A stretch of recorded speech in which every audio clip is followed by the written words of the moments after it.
Sahabat pendidikan, kali ini Marjan Channel akan membahas 3 ulama Pulau Sumbawa yang mendunia. Silahkan simak video ini sampai akhir.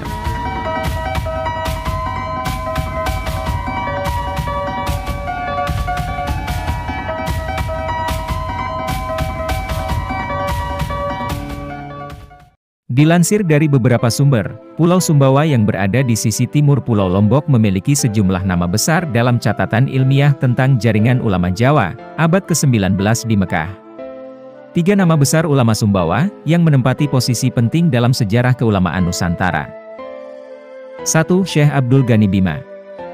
Syekh Abdul Ghani Bima adalah ulama dari Kabupaten Bima yang disebutkan dalam hampir semua literatur sebagai guru besar di Haromain dan guru dari para pendiri atau Masyaikh Nahdlatul Ulama. Nama-nama besar di Pulau Jawa seperti Syekh Mahfuz Termas, Syekh Nawawi Al-Bantani, Syekh Ahmad Hatib Sambas, pendiri Tarekat Qadiriyah dan Naksabandiyah.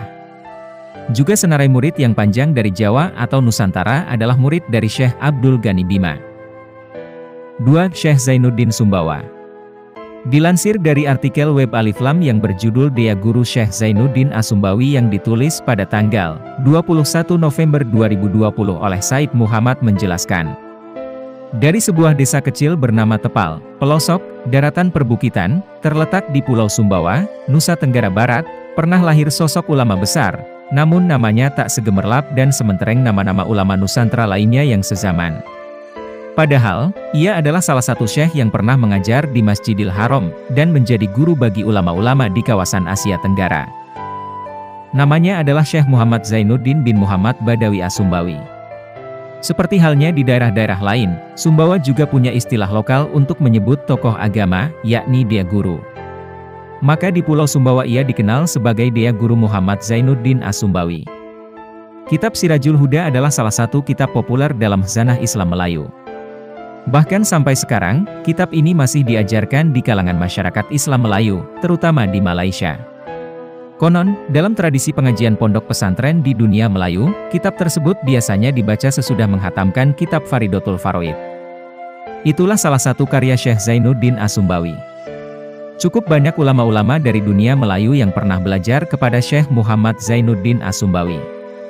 Di antara murid-muridnya itu yang kemudian dianggap sebagai ulama besar dan tokoh yang berpengaruh ialah Syekh Muhtar bin Atarid Bogor, Syekh Muhammad Ashari Al-Falimbani, Kiai Muhammad Khalil bin Abdul Latif Al-Manduri atau yang dikenal dengan sebutan Syekh Khalil Bangkalan, Syekh Ali bin Abdullah Al-Banjari, Syekh Khalid bin Utsman Al-Mahla Az-Zubaidi, Syekh Abdul Hamid Kudus, Syekh Mahfuz bin Abdullah Tarmisi, Termas Jawa, juga termasuk Syekh Zainuddin Abdul Majid Al-Ampenani, Lombok, dan lain-lain. 3. Syekh Ibrahim Sumbawa. Dilansir dari artikel Islam Today yang berjudul Melacak Jejak Maestro Kaligrafi Asal Sumbawa, abad 19. Seorang ulama asal Sumbawa menjadi maestro seni kaligrafi di Mekah. Namanya, Ibrahim Al-Hulusi bin Wud Al-Jawi Al-Sumbawi. Ia meninggalkan karya monumental berupa manuskrip salinan berjudul Maulid Syaraful Anam. Salinan manuskrip karya Ibrahim Al-Hulusi bin Wud Al-Jawi Al-Sumbawi itu tersimpan di Museum Seni Islam Malaysia, Islamic Arts Museum of Malaysia, Kuala Lumpur.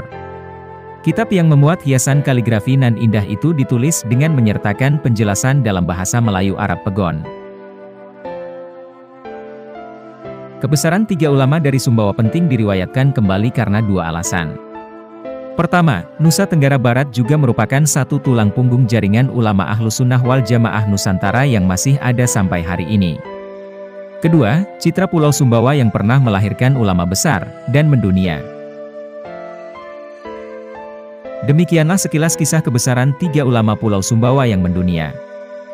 Jika dianggap bermanfaat, silahkan bagikan ke teman-teman kalian. Wassalam.